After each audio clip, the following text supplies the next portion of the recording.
Welcome back. Another episode of Alexander the Curious George Curiosity Vlog series. Let's see. I believe we're on the 10th vlog here. Tonight's subject: do you practice what you preach? What's that take? What's my take on that? Well, we're not all perfect. None of us are. I think sometimes we definitely push things onto others as a reminder, to remind ourselves of the same exact thing that we're preaching. Like today I was working and something so simple as like working in a restaurant. Working in a restaurant's not rocket science, but it's very stressful when it is. When it's very busy and you work at a top tier restaurant at the busiest mall in Los Angeles. So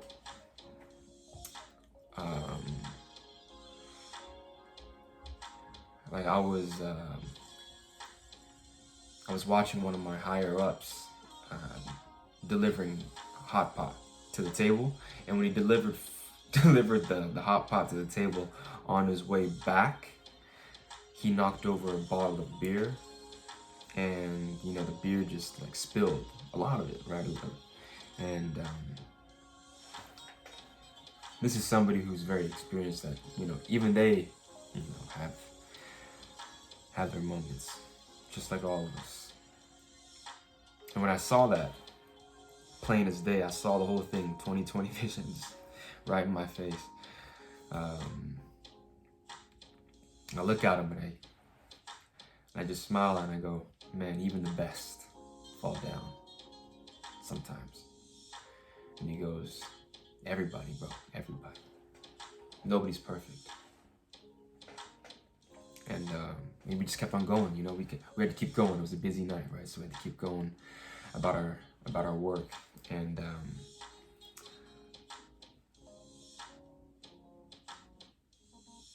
it's like, yeah, we kind of chased this perfection because we want to be better. We want to be perfect. Some of us, not all of us, right? Perfection is overrated, I like to say. Like I had a conversation with one of my classmates, and she was so worried about being perfect all the time. And I remember thinking like that as well. I remember there was a time where I was much like that, so I empathized with that kind of mindset, that kind of frame of mind, and I kind of put her at ease, and I let her know that from an interview that I watched, one of my a favorite actor of mine currently in the game, he says, perfection is overrated. It's a very hard life.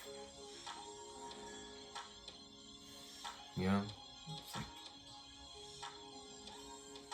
failure is where we relate. We relate from sharing our failures, because we've all failed at something. Being a failure is the relatable part. When you're too perfect, you're too kind of out of reach with people. You feel too far away when you're too perfect. So that's why being perfect is overrated, is what he said. This is just a perspective, right? And I like to live in that kind of frame of mind every now and then. So, sorry, the ad, the music was playing. I'll pause this real quick. I'd like to have a little background noise, especially with this instrumental. Really like this song. But no, Yeah, do you practice what you preach?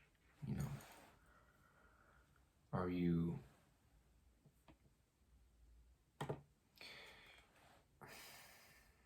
just saying things just to say it? Or do you actually say it as a reminder for yourself to live by the same notion that you just so openly said to another person? Or you said, like I'm saying to you guys.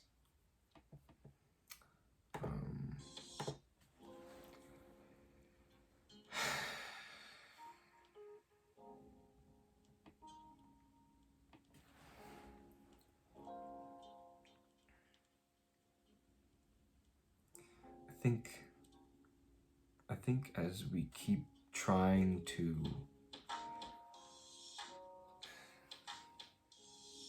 religiously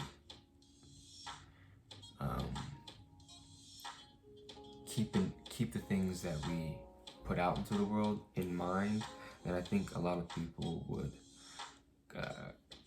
we would consider the things we would say a bit more carefully.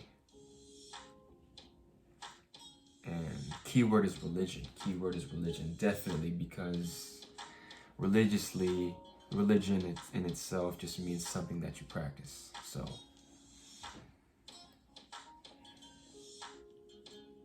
you know, like currently I religiously I try to stay away from like distractions. I try. It's an effort, but I really am doing it. Like I really am staying away from distractions as much as I possibly can. Do or do not, there is no try, right? Like Yoda says. But I've been leaning towards this more disciplined life, and I can sense and I can feel and I can like embrace this kind of way of living that things are just more clear, you know. I believe I haven't watched I haven't watched pornography since 2000, maybe 2019, maybe? I think 2019. Yeah. Little share of info. But the reason why I don't do that is because, well, I'm really competitive with myself. There was a time where I was invited to one of those things for Amway. You guys are familiar with Amway? If you are, great. If you're not, well, you know, Amway is one of those things where, you know, it's kind of like multi-level marketing, right? Multi-level marketing. So I was recruited to come to a meeting. I went to the meeting and I listened to the man speak. Ex-NFL player, doing pretty well for himself. One of the higher ups in the multi-level marketing, whatever. And he said something that stuck out, where he actually mentioned that he does not watch porn whatsoever, that it actually poisoned his mind. And I believed that when he told me. I believed that before I even knew with this whole you know, there's a niche, there's like a whole movement for semen retention thing on YouTube, which I carefully observe and take in as well. But I was on this path in 2019 where I was like, if he's operating at that level, I want to be there. And if that's one of those things where I can erase, then let's do it. Say less. Say less. I'm bought in. I believed it. And it's been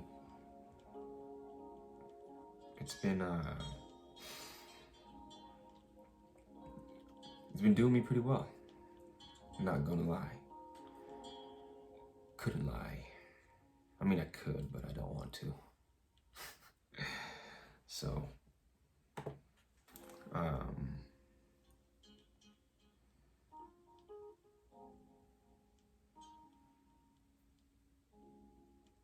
no, guys, like, when I do talk about this whole practice what you preach thing, like, yeah, I don't watch pornography. I do practice this whole semen retention thing. I don't, you know, masturbate and all that stuff. I don't do that.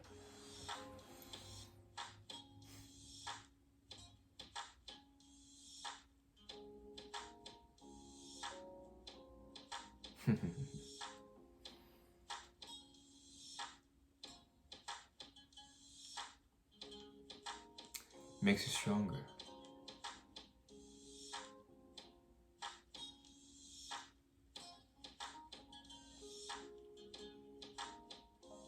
Makes your spirit stronger.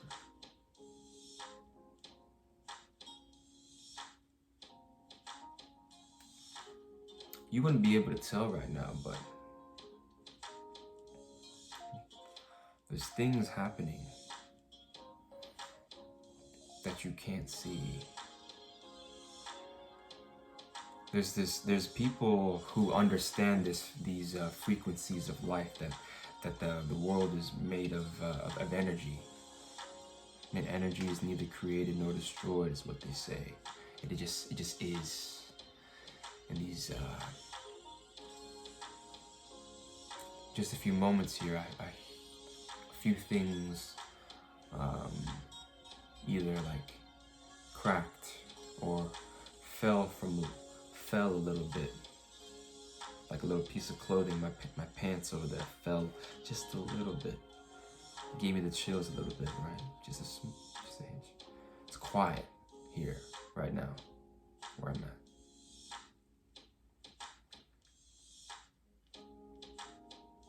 It's quiet, but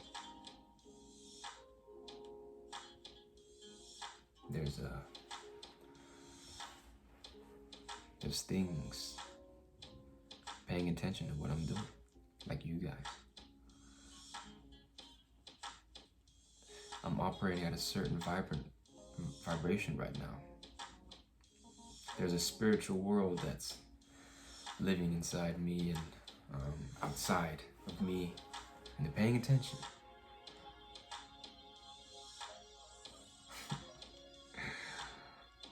Some of them might like it, some of them might not.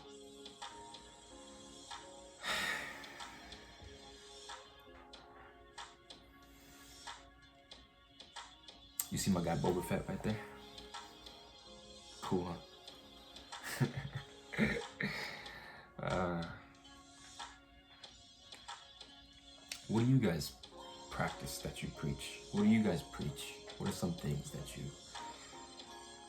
you know, say and you really mean it?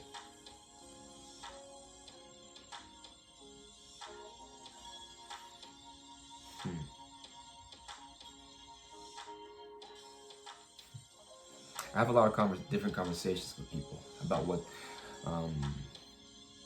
you can really tell a person and where they're at in life,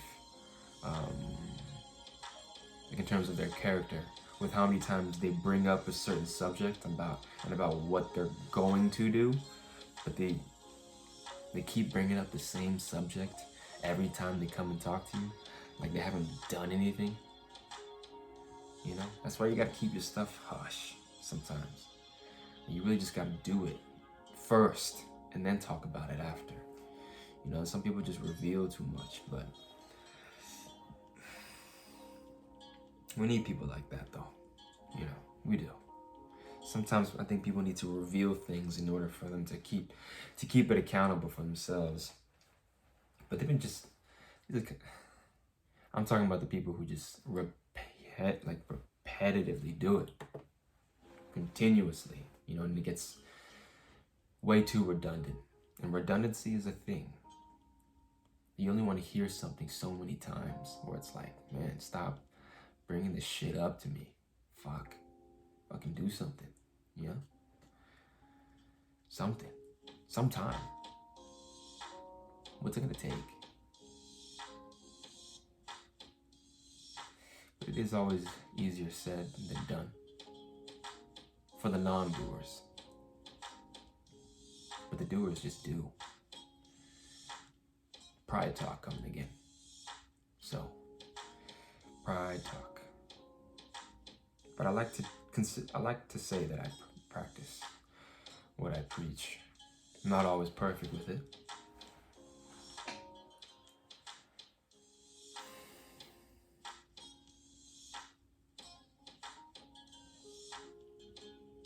But still, you know, it's a practice, right? You practice it every day. Sharpen the toolkit every day. There's this beauty that I see in the routine that so many people complain about, including myself. I used to complain about this monotonous routine of just having like this, you know, day-to-day job, and I don't do anything too fancy, right?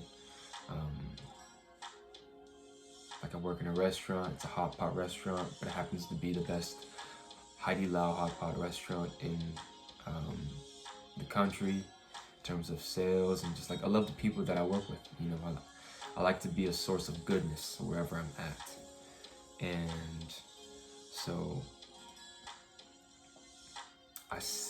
there's just this beauty in waking up and hearing them say to me good morning, me saying to them good morning. There's like a beauty to it, you know, that you get to wake up and do that and share this day-to-day process together, because it's a grind. It's a fucking grind. You know, we're off fucking grinding. It's like, it's a hustle out here, and like, it's no joke. I was there since 11 a.m. to, you know, 9 p.m. today, and you get one 10-minute break during lunch, and then today I got a 40-minute break during the dinner shift. But it's like, for some people that job is like what they do. Like, they eat, sleep, breathe, I don't know.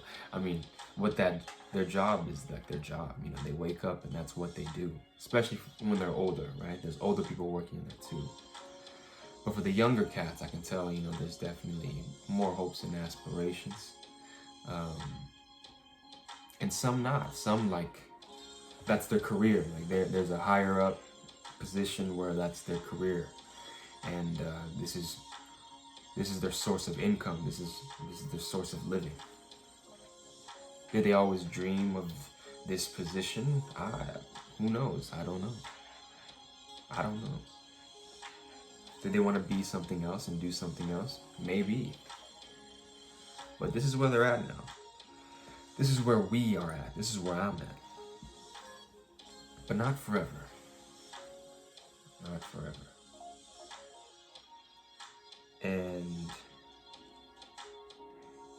honestly, just making the best of it. Because I did ask for this. I asked. It was busy today again.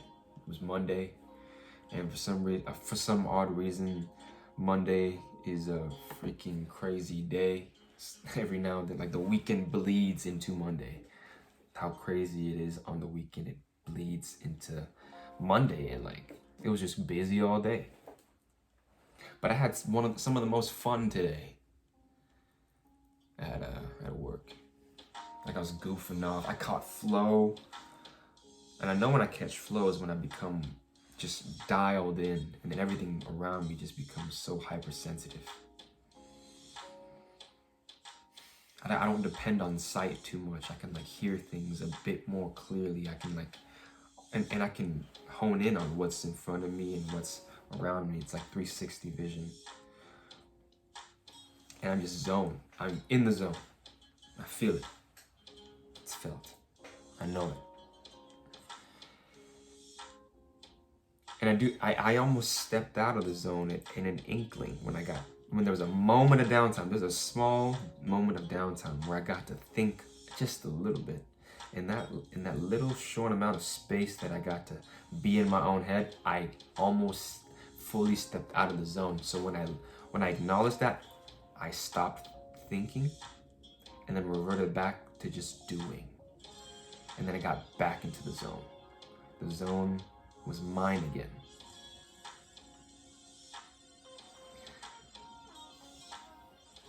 And when I'm in the zone, I'm like playing with things. I got this huge black tray that so we deliver food on this big ass black tray, and it's solid. And then, it's coordination, right? You gotta be able to maneuver, walk, stop, let people pass, whatever, there's things in the way. So you gotta have coordination.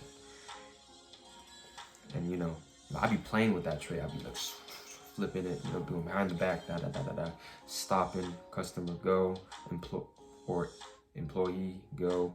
And then I'd just be I'm just in flow. I can just, even when I stop, I can feel when to move forward again. Move to the side, stop. It's just, you gotta have that sense of awareness, body awareness. Because I'm trying to be the best that I can be for optimal efficiency at work. Because it's funner that way. It's funner. And you can only have that when it's really busy, because you're being challenged, one. And then 2, there's just a whole bunch of people, so you're being watched. You really don't know who's watching you, ever. Be it small or big crowd, but all the world is a stage. I am being watched, and I acknowledge this. So might as well make it a show, right? Every now and then, not all the time. Sometimes it might come back and bite you in the ass, but I'm just saying. Do it within your own confines, or within your own limits. Sometimes push your limits. I was definitely pushing my limits a little bit more today. I was cracking jokes while I was in flow. From coworker to coworker, I was cracking jokes. I'm being witty. I was changing accents. I was talking like this. I was just having fun. I was having a blast over at work. It was just a great time, and I was very grateful to be there, and can't wait to do it again tomorrow, and the next day, because this week, leaving to Boise on Thursday, and catching a little flight, catching a little weekend out there before I come back on Sunday, so it's gonna be good.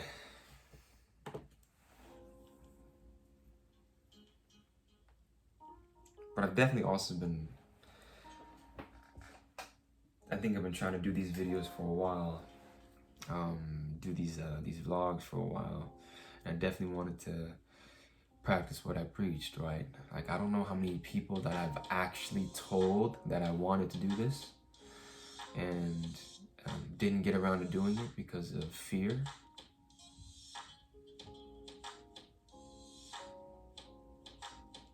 But now it's being done.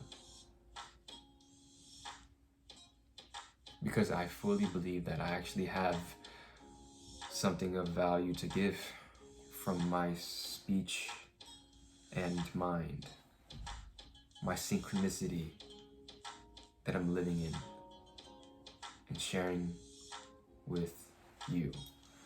So,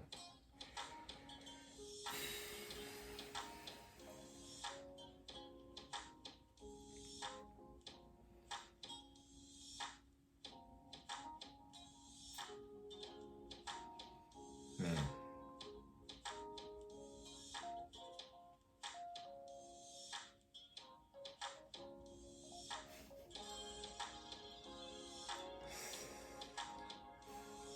at work today.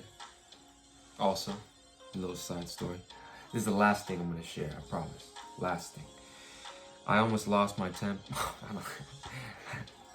I didn't fully almost lose it, but I was about to. Pants are falling. Gravity. I didn't fully almost lose it, but I was flirting with it. I was flirting with the temper today, because when I delivered a hot pot today, it's a heavy ass pot. So once I delivered it, I encountered this lady who I could just sense that she felt a little entitled to whatever I'm not saying everything she's gotten, but you know, she gets her way a lot, right? So, because she didn't even ask nicely. But I set the pot down, and then you have the option of, you know, turning it a few, you know, whatever, before or after. She decides to tell me after. Cool. But after I set the pot down, she looks at it, she goes, and you're like, and then this is a time where it's really fucking busy, okay? And I'm tired. I've worked all day. But she doesn't know this. Anyway, I firmly ask, how would you like it turned? Or maybe it was more like, how would you like it turned? And when I said it like that, she looks at me and she goes, huh? What? No, it's fine. Because when I said that in a firm way, I even like told, because her friend came over to come and join her. I told her to go in. I was like, how would you like it turned? I asked the second time, how would you like it turned? And then her friend was like, oh, it's cool, it's fine. And then I looked at the lady who told me, you know, to turn it. She goes, no, it's fine, it's okay. But she never asked kindly. Like, not once. She didn't say thank you. There's no thank you. So, like, how else do you expect this interaction to go when you feel so entitled to get your way? When you feel so entitled to not say thank you? When you feel so entitled to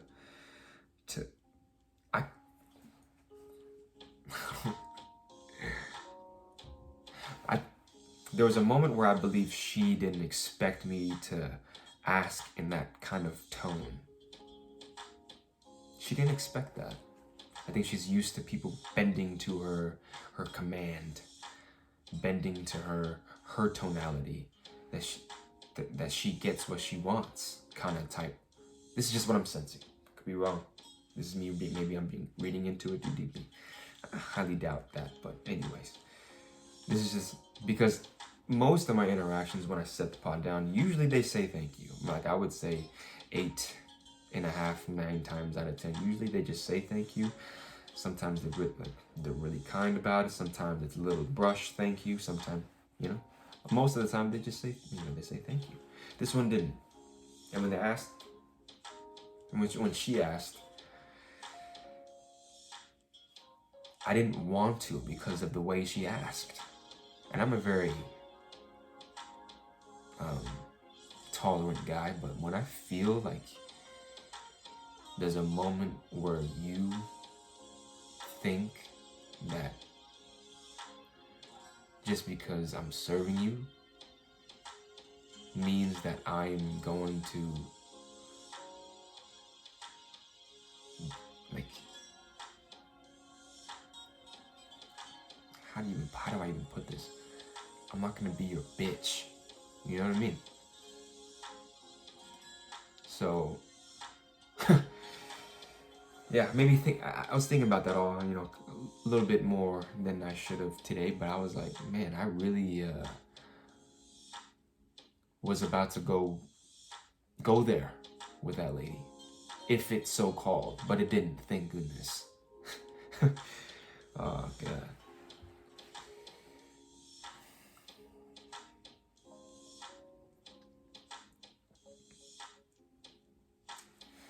I've been trying to preach more about, like, you know, me not losing my temper as much. So I've been trying to practice that. But, you know, sometimes it flirts with it. I flirt with that tempting temper that has to, it's just in the, I don't even know how to put it. I mean, I'm always ready to go there. I think that's how, the best way to put it is I'm always ready to go there. But I conceal that aggression. I keep it under control, you know? So when it's time,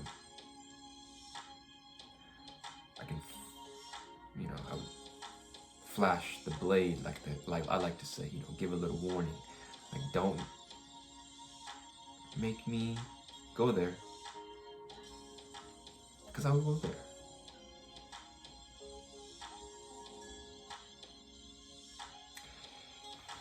But then again, I don't have that much power there. You know, I'm just a busser. But even though I'm just a busser, I still like to operate on this mutual respect between customer and service people. I'm a service person, you're a customer. Let's have mutual respect for each other. We both want something from this transaction, right? So that's all I ask. That's all that's all we ask for, is just this mutual respect between both parties.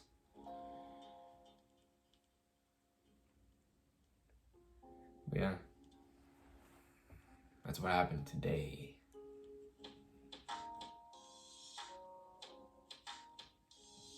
Think about it. Do you practice what you preach? I think we'll leave it on that note. Gotta do some studying. As always, stay curious.